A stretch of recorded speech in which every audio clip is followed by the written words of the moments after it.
এরকম রুটের ভিতরকার মানের ক্ষেত্রে আমাদের অনেক সময় হ্যান্ড ক্যালকুলেশনের জটিলতা পড়তে হয়। তো এখানে কিছু ট্রিক্সের বিষয় তো অবশ্যই আছে, যেটার মাধ্যমে আমরা আসলে দ্রুততম সময়ে অ্যান্সার কাছাকাছি যেতে পারি। তার সাথে সাথে প্র্যাকটিসটাও কিন্তু জরুরি, কারণ কিছু কিছু পয়েন্ট থাকবে যেখানে অ্যাকচুয়ালি হাতে কলমে করে সেটা বের করতে হবে। গুণ, ভাগ, বিয়োগ, হ্যাঁ, যোগ। তো যত প্র্যাকটিস করা যাবে এবং যত নামতা ফ্লুয়েন্ট থাকবে তত কিন্তু দ্রুত এগুলো হ্যান্ড ক্যালকুলেশন করে আনসারের কাছাকাছি যাওয়া যাবে। এমসিকিউতে তো অপশন থাকবে বেসিক্যালি, সেখান পর্যন্ত যাওয়া যাবে। তো ফার্স্টেই যেটা করতে হয়, যে খুব বড় সংখ্যা যদি থাকে, দেখা যাবে যেমন পার্টিকুলারলি যদি বলতে হয় যে এই ম্যাথটা কিন্তু একটা আমাদের ফিজিক্স ফার্স্ট পেপারের চ্যাপ্টার 6-এর একটা ম্যাথের জাস্ট ক্যালকুলেশনের অংশটুকু।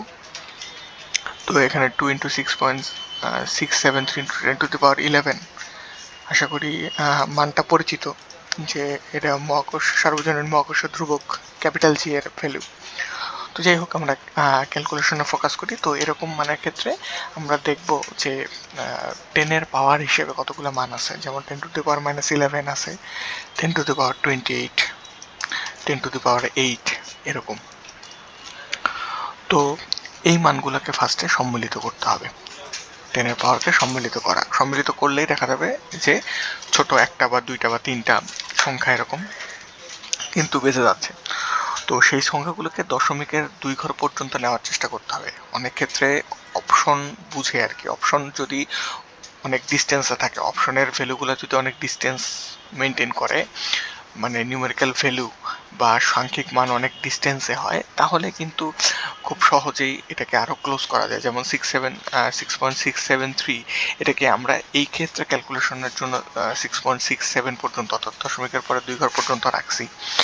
এটার কারণ হলো অধিকাংশ ম্যাথের ক্ষেত্রেই দশমিকের পরে 2 ঘর পর্যন্ত রাখলে আমাদের কিন্তু এটা সব ক্ষেত্রেই হচ্ছে বেটার ভ্যালু দেয়, একদম অরিজিনাল ভ্যালুর কাছাকাছি, প্রায় অরিজিনাল ভ্যালুর কাছাকাছি মান দেয়। ঠিক আছে, তো এই কারণে দশমিকের পরে 2 ঘর পর্যন্ত রাখা হয়েছে। যদি অপশনটা একটা অপশনের ভ্যালুর সাথে আর একটা অপশনের ভ্যালুর যদি যথেষ্ট পরিমাণ গ্যাপ থাকে, মোটামুটি এরকম বড় অঙ্কের ক্ষেত্রে 100 বা 200 পরিমাণ যদি গ্যাপ থাকে, বা হচ্ছে অনেক সময় 50, 60, 70-এর গ্যাপেও হয় মোটামুটিভাবে, তো এরকম যদি গ্যাপ থাকে তাহলে কিন্তু এটা আরও ক্লোজলি করা যাবে। যেমন 22 × 6.673, এটাকে আমরা ডিরেক্ট 7 লেখাও করতে পারি গ্যাপ অনুযায়ী।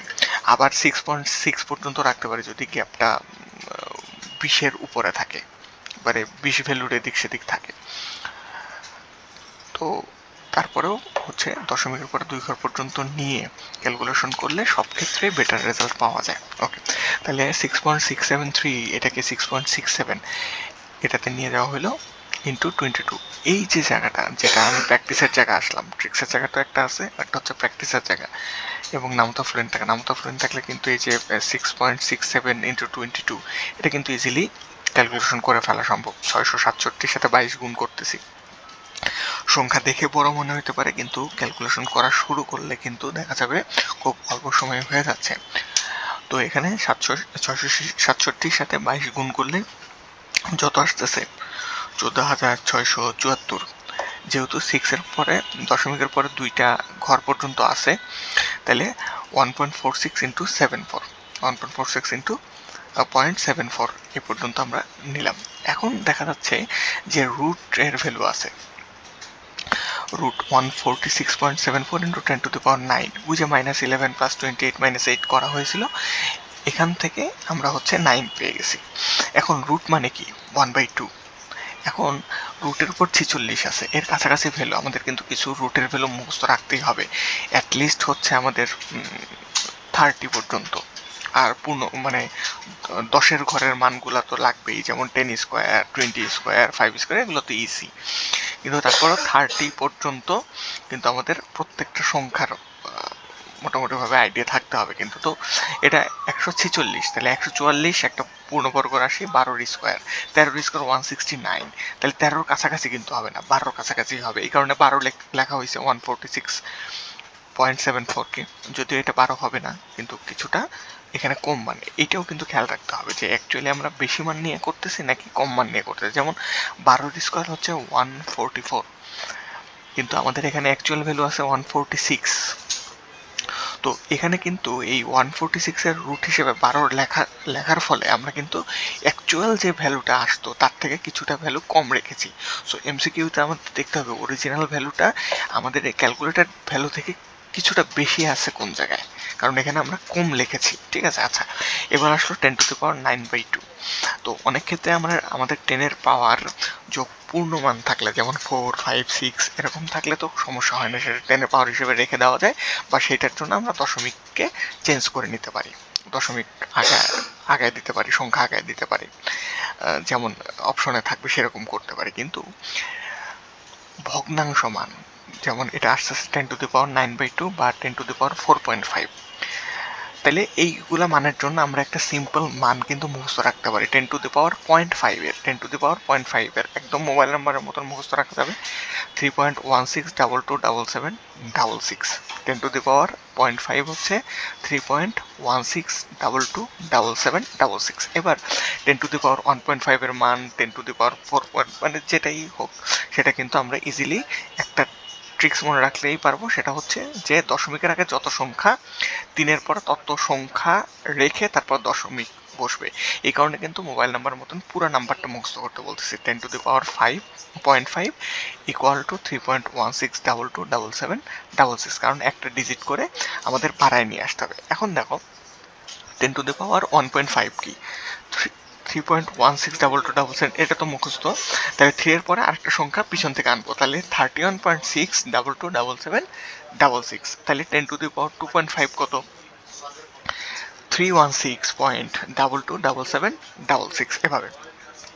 তাহলে চিন্তা করে দেখো 10⁻4.5 মানে হচ্ছে 10⁻1.5 থেকে যদি আমরা যাই, তাহলে 331 এর পরে 4টা ডিজিট সামনে আসবে, 3162 এই পর্যন্ত 3162.27766, এভাবে। তাহলে এটাকে আমরা 31.6 ইন্টু 10⁻3 লিখতে পারি, বা 3.16 ইন্টু 10⁻4 লিখতে পারি। তো এভাবে আমরা লিখলাম।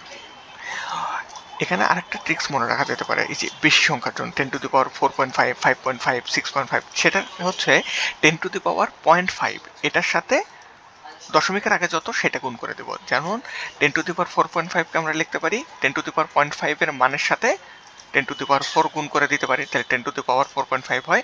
তাহলে 10⁻4 ইন্টু 3.16, এভাবেও কিন্তু মুখস্থ রাখতে পারি।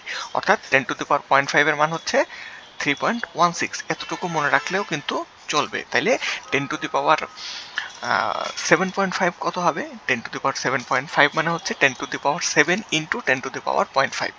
তাহলে 10⁻7 ইন্টু 10⁻0.5 এর ভ্যালু হচ্ছে 3.16, তাই না? তাহলে 10⁻7.5 এর ভ্যালু হচ্ছে কত, 3.16 ইন্টু 10⁻7। তো যাই হোক, এখানে 12 ইন্টু 3.16 ইন্টু 10⁻4 বা 12 ইন্টু 31.6, এটাকে কিন্তু আমরা নামতা ফ্লুয়েন্ট থাকলে, আবার বলতেছি প্র্যাকটিসের মাধ্যমে এটা ফ্লুয়েন্সি বাড়ানো যাবে। বাড়িয়ে সেই নামতার মাধ্যমে আমরা কিন্তু 316 এবং 12-র গুণটা আমরা করে ফেলতে পারি, যেহেতু এক ঘর পর দশমিক আছে। এখানে দশমিকের পরে এক ঘর পর্যন্ত নিয়ে রেখেই বাম থেকে এক ঘর পরে একটা দশমিক বসায় দেব। তো এই হচ্ছে আমাদের রেজাল্ট। এটা হয়তোবা শুনতে 9-10 মিনিট লেগে যাচ্ছে আমার বলতে, বাট এটা যদি ম্যাথমেটিক্যালি করতে শুরু করা যায় খুব দ্রুততম সময়ের ভিতরে, এবং অবভিয়াসলি নামতা ফ্লুয়েন্ট থাকতে হবে এবং প্র্যাকটিস থাকতে হবে, তাহলে খুব কম সময়ের ভিতরে কিন্তু এই ধরনের ক্যালকুলেশনগুলো করে ফেলা পসিবল।